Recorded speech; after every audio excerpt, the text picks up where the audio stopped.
இதை விட கேவலம் உண்டா? அது ஓ வேலை இல்லை, அது அண்ணன் வேலை. நீ ஒன்று மட்டும் சொல்லு, நான் சொல்ற வேலையை மட்டும் செய். நீ எந்த ஊர்ல இருக்க அந்த ஊரு உன் சொந்த ஊரு, நாம் தமிழர் கட்சியின் கோட்டை. இவ்வளவுதான் நீ செய்ய வேண்டியது.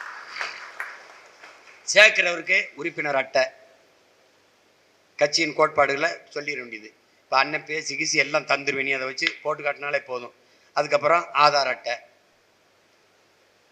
இதுகளை வச்சுக்கிட்டு அந்த அலைபேசி எண்ணு வச்சு ஒரு படத்தை எடுத்து டக்கு டக்கு டக்குன்னு சேர்த்து 8 பேர் 10 பேர் சரி ஒருத்தனை நட்டு கொண்டாந்து கொடுத்து கையெழுத்து வாங்க. இப்போ முதல்ல 6 பிரித்து 6 தொகுதி தலைமையை கட்டி கொண்டாந்து கையெழுத்தை வாங்கி அறிவிச்சு விடு. இருக்கிற வரைக்கும் ஒன்றிய தலைமையை போட்டு ஓட விடு. சீக்கிரம் சீக்கிரம் கட்டுப்பா, முடிப்பா. தலைவர் பிறந்த நாளைக்குள்ள நான் இத்தனை வாக்கத்தை கட்டிடுறேன்ப்பா, இதுக்குள்ள பண்ணிடுறேன்ப்பா, பொங்கலுக்குள்ள இவ்வளவு முடிச்சிடுறேன். ரொம்ப இழுத்துட்டு போக கூடாது. 10 மாசம் தான் இருக்கு. எந்த